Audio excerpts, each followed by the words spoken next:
인생 여정을 살아가면서 두 부류의 삶을 분명히 삽니다. 한편에서는 주의 영광을 위하여 복된 삶을 살아가고, 또 다른 한편에서는 주님의 영광과 하나님 뜻과는 상관없이 육신의 소욕대로 살아가는 사람이 분명히 있습니다. 예수님께서도 이 두 부류의 사람들에 대해서 말씀했습니다. 그러나 하나님은 할 수만 있으면 모든 만백성들이 구원의 반열 속에 사랑의 주님을 만나 뵙고, 그리고 그분 앞에 영광을 돌리며 구원받는 백성 되기를 원하십니다. 하나님은 심판이 목적이 아닙니다. 천지 만물을 창조하셔서 아름다운 이 우주 공간의 세계, 이 놀랍고 감격스러운 세계를 우리 사람 편에 위탁하여 주셨습니다. 세상적으로, 철학적으로, 또 사상적으로 보면 만물의 영장이라 사람을 그렇게 칭찬하고 높이 죽여 세우고 있습니다만, 여러분, 천지 만물을 창조하신 창조의 원리 가운데 보면 하나님께서 우리 사람을 얼마나 사랑하셨는지를 알 수 있습니다. 그래서 그 창조의 목적이 어찌 보면 사람을 위하여 창조한 듯한 그런 인상 짙은 모습이 드러날 만큼 하나님께서 우리 인생들을 위하시고, 그래서 요한복음 3장 16절에도 하나님의 세상을 이처럼 사랑하사, 그렇게 출발하고 계시잖아요. 그래서 사랑하셔서, 세상을 사랑하셔서, 우리 사람들을 사랑하셔서, 만물을 주께서 사랑하시고 보기에 좋으셔서 하나밖에 없는 독생자들 예수 그리스도를 구원자로 보내주셨습니다. 여러분, 우리 인생들을 위한 것뿐은 아닙니다. 만물을 위해서 그렇게 하셨음을 우리는 알게 되죠. 사람이 죄를 범함에 피조세계 가운데도 저주와 심판의 역사가 임했다고 했습니다. 그래서 가시와 엉겅퀴를 내고 이 모든 것들이 완전한 역사 속에서 완전치 못한 세계로 흘러가는 그런 모습들이 나타났습니다. 죄라고 하는 것이 바로 그런 것입니다.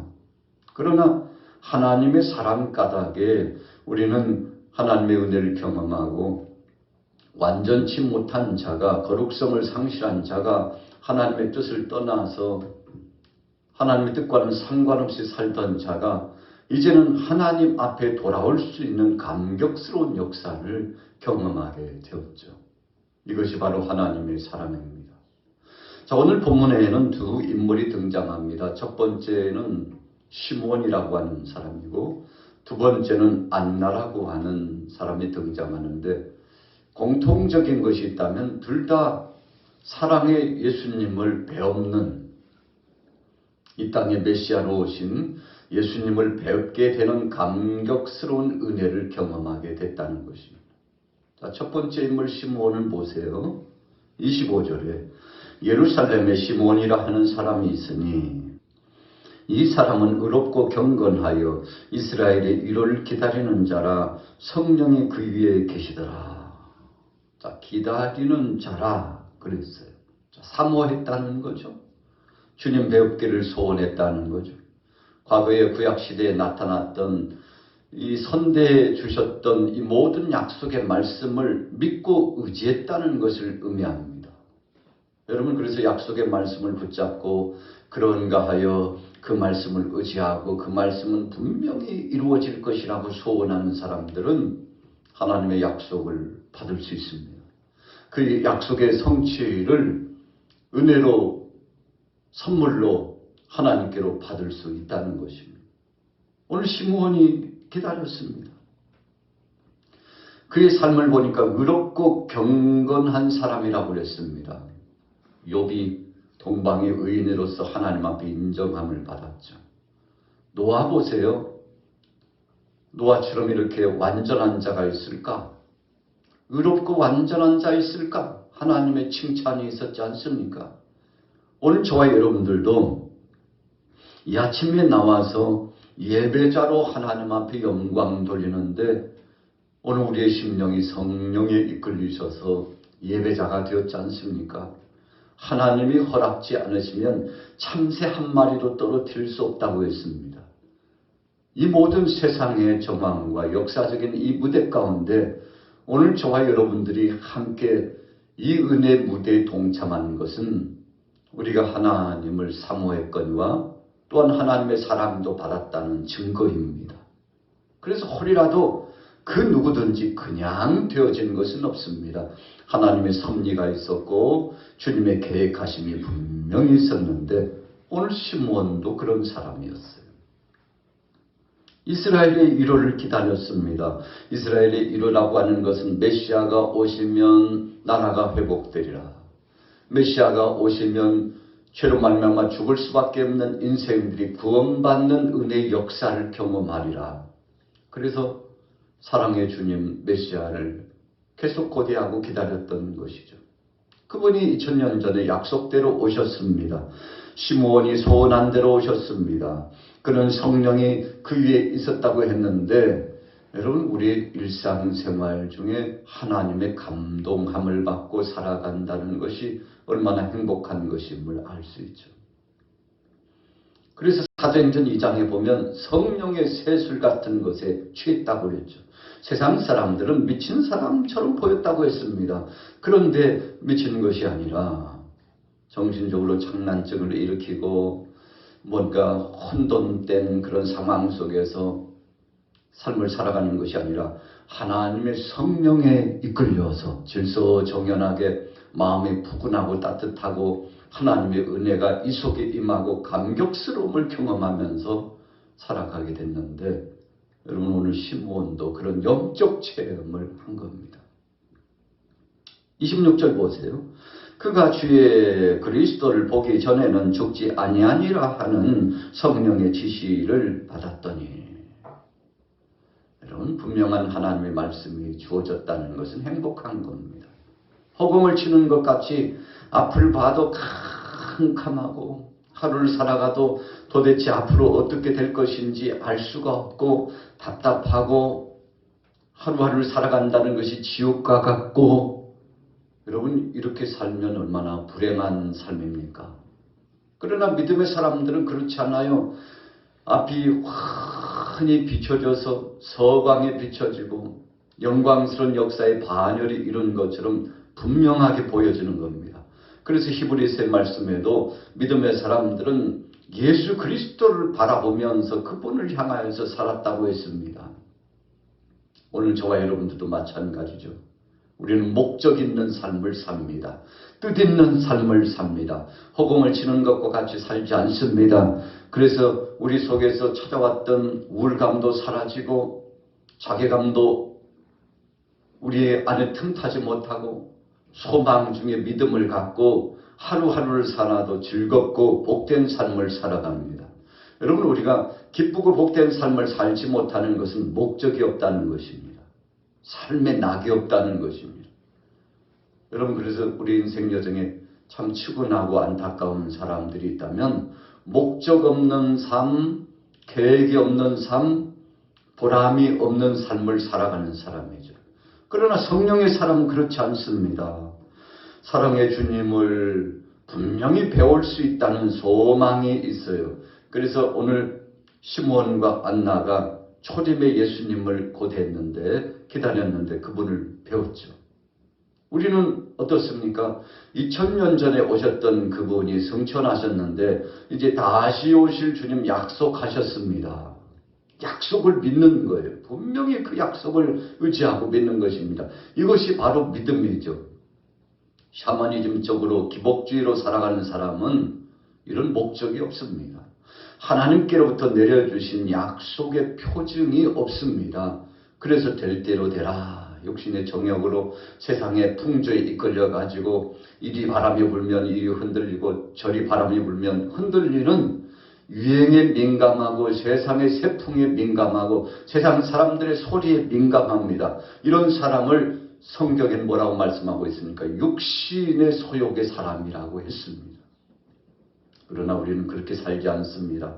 세상이 뭐라고 하든지 어떤 사고와 사건이 있든지 간에 역사의 무대에 어떤 흐름이 오든지 간에 우리가 세상의 관점을 보고 살지 않고 하나님의 관점 안에 말씀의 약속을 의지하고 살아갑니다.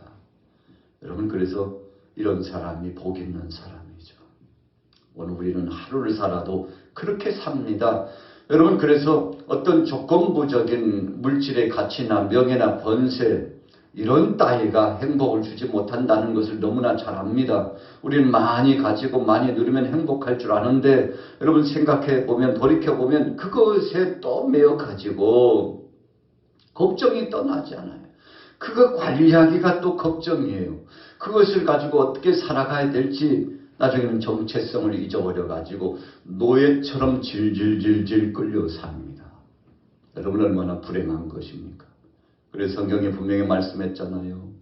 마른 떡 한 조각만 가지고도 행복하고 기쁘고 즐겁고 그렇게 살아가는 것이, 육선이 집에 가득하면서 다투고 계속 갈등을 겪고 살아가는 사람, 그런 사람들보다 훨씬 복된 사람이라고 말씀했지 않습니까? 여러분, 그래서 행복의 기준은 조건이 아닙니다. 행복의 기준은 무언가 육신적인 소욕을 가졌다고 해서 행복하지 않다고 분명히 말씀합니다. 행복의 기준은 우리의 마음의 평화가 찾아와야 되는데, 여러분, 조건부적으로 많이 부족하고 열악한 것 같은데도 행복한 사람이 있죠.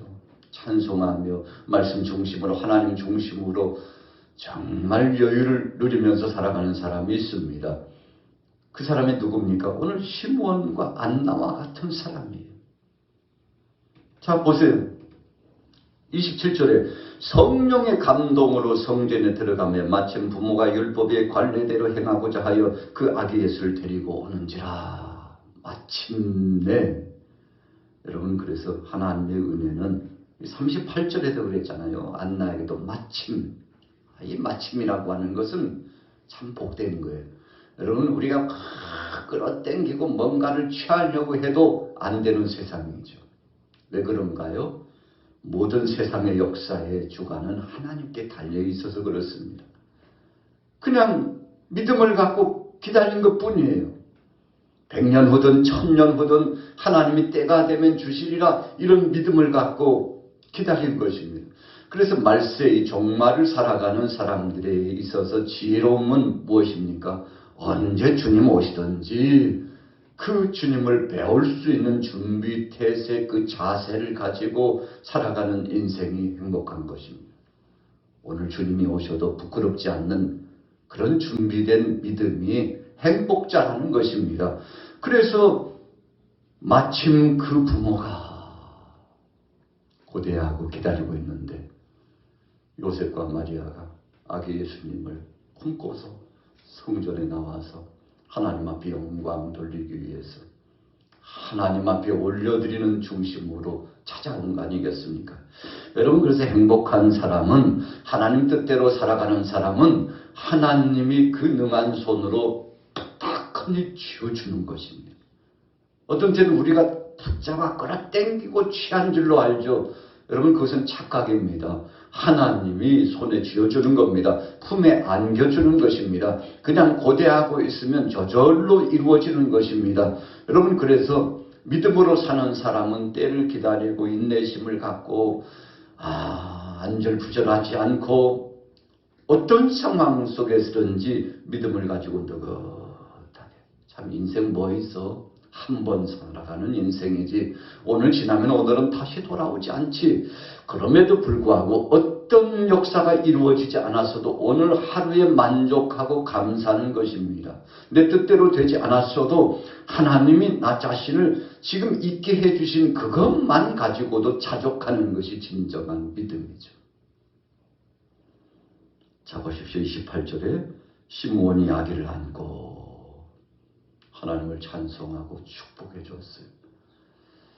주님의 오심을 기다렸습니다 하고 하나님 앞에 영광 돌리면서 오늘 예수님께서 이방인까지 구원의 역사의 여명을 비춰주실 분으로 찬송하고 경배하고 있지 않습니까? 유대인뿐만 아니라 우리 본족속뿐만 아니라 만천하의 만백성들을 구원하실 구주로 오셨다는 것을 찬송하고 경배하고 인정하고 선포하고 있는데, 여러분 이것이 진정한 믿음 아니겠습니까? 자, 그 다음에 두 번째 인물 보세요. 아셀 지파 바누엘의 딸 안나가 등장하는데 선지자라고 했습니다. 여러분, 하나님께서 때로는 세울 자를 세우셔서 쓰시는데 하나님께서 여선지자로 세우셔서 쓰시는 거 아니겠습니까?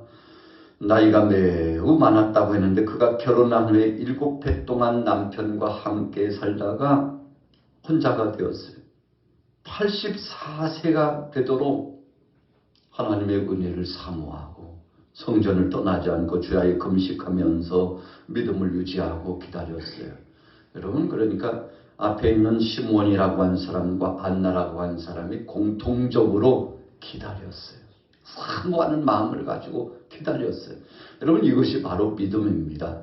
어떤 상황 속에서든지 변하지 않고 소원함을 유지했는데, 자 보십시오.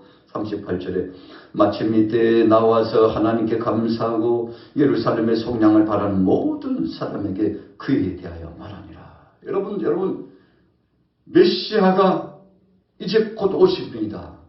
하나님께서 안나에게 알려주신 거죠.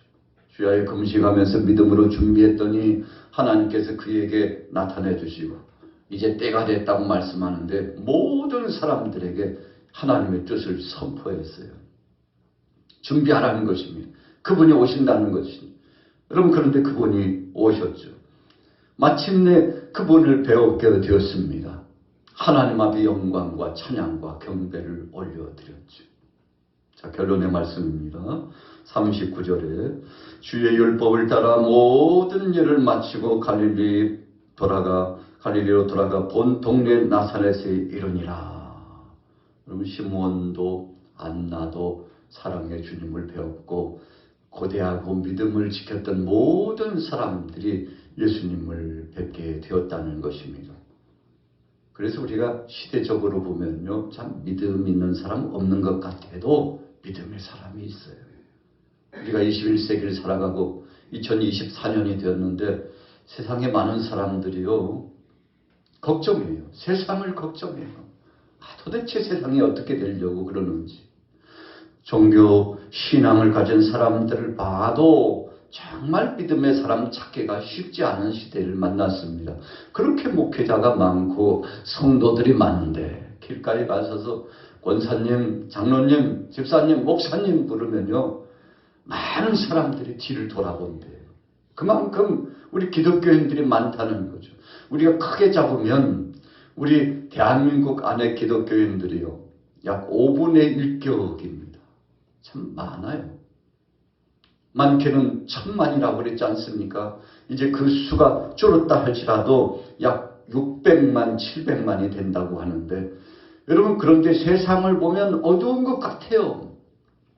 믿음의 사람들이 도무지 보이지 않는 것 같아요. 그러나 그럼에도 불구하고 하나님께서 신실한 믿음의 사람들을 남겨두고 세우시고 쓰시는데 바로 그 주인공이 저와 여러분들이 되기를 축복합니다.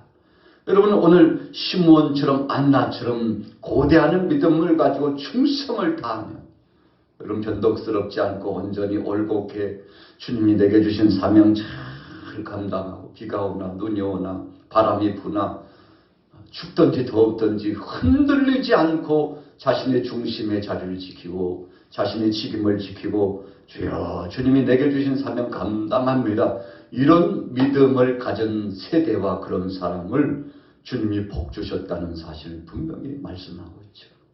오늘 저와 여러분들은 주님이 오시는 날이 불현듯 더 가까워 왔는데 끝까지 믿음을 지키시는 복된 사람 되시기를 축복합니다. 오늘 그래서 이처럼 거룩한 성소에 또 주님 앞에 예배하는 자로 함께 했는데 이 소원함 속에 주님의 복을 주셔서 하나님 영광 드러내고 오늘 하루도 복된 하루 되시고 행복한 시간 되시기를 예수님의 이름으로 축원합니다.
아버지